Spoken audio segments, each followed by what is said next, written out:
Aloha, welcome. I'm Nadia. I'm a personal chef, a wife, and a mama living on the beautiful island of Kaua'i. I'm so excited to share some of our favorite recipes with you. They're inspired by island living and everyday home cooking. Let's make something delicious. Today, I'm going to walk you through how to make stuffed mushrooms.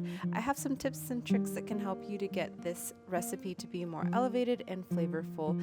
Follow along with our cookbook as always for the measurements and the rest of the instructions. Let's get started.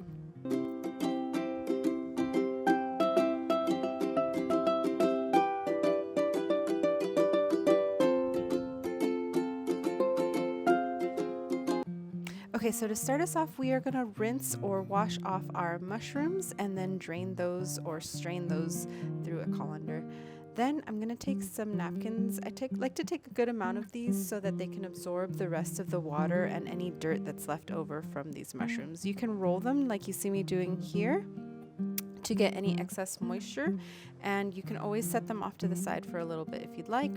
Or you can do what I'm about to do, which is just to take them individually and sort of wipe them off, make sure that any excess dirt, water, moisture, any of that is taken off.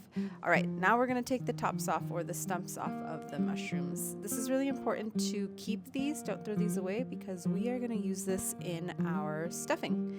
Okay, once you've done that, you can set those off to the side, and we're going to get started in making sure that we first marinate. That's one of the things about this specific recipe is I like to marinate my mushrooms in soy sauce. You heard that right, soy sauce. This is my favorite brand, the Aloha soy sauce brand, but you can choose one that you have access to. Not everybody has access to this brand, but in the book, I go into more details about soy sauces and different flavor profiles, so check that out.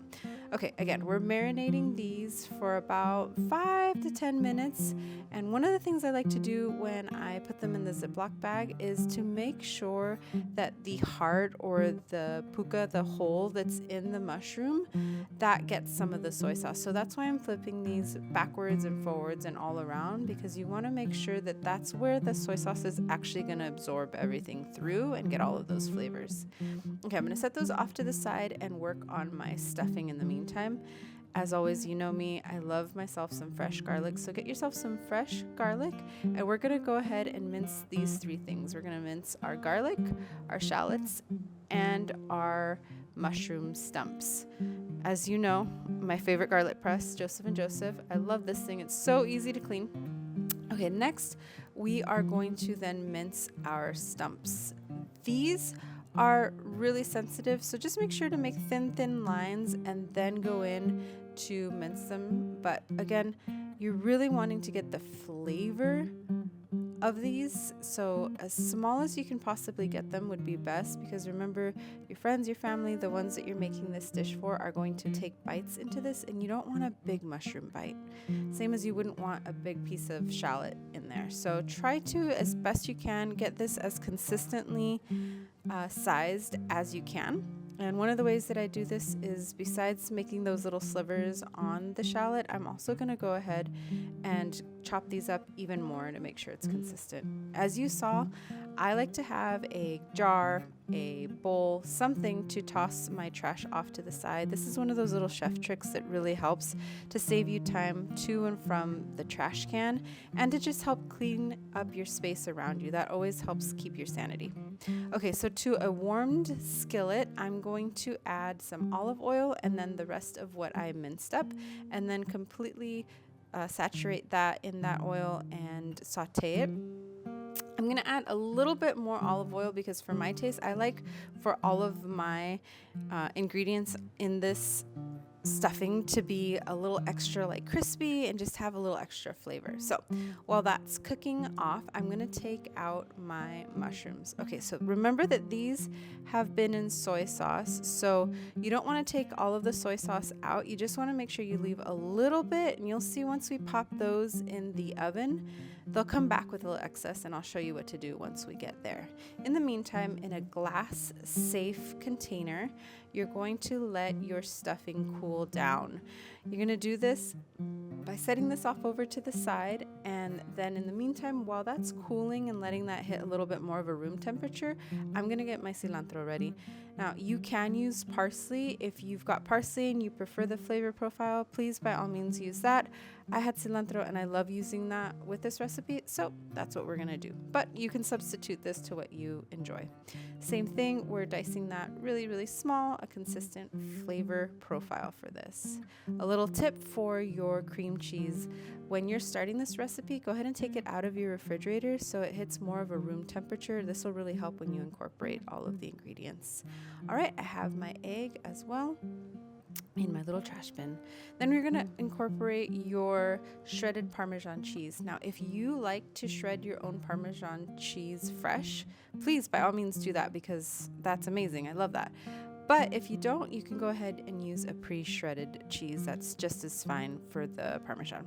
Now we're gonna hit it with some salt and some pepper, and then we're gonna be ready to fully incorporate all of our ingredients. And what I mean by fully incorporate is just that, making sure to hit every part of your bowl, the bottoms, the tops, the sides, everything, so that it completely turns into this one completely uniformed spread. Then we're going to set that off to the side and get our piping bag ready.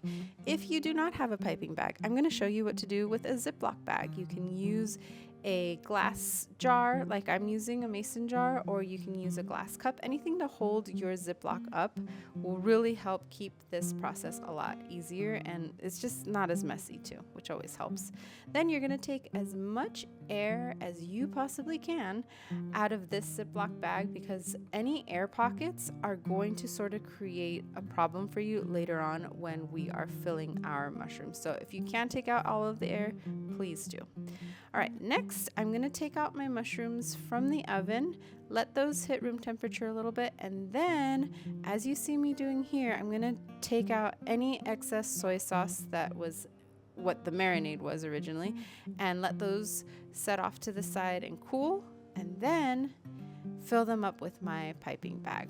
Be generous with this. Now, remember that every single bite of these is going to have so many different flavors, so many different textures, that you want to make sure that they really get a full spectrum of all of this spread that you just worked really hard on. So after you've filled all of them, you're also going to then top them off with a generous amount of shredded Parmesan cheese.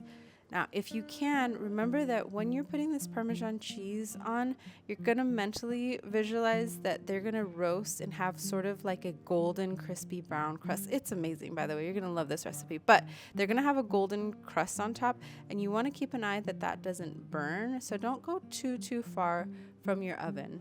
When you're ready, you can go ahead and pop those in and let those bake. And like you see here, that perfect crust is what you're looking for. It's got like a golden brown crispiness to it.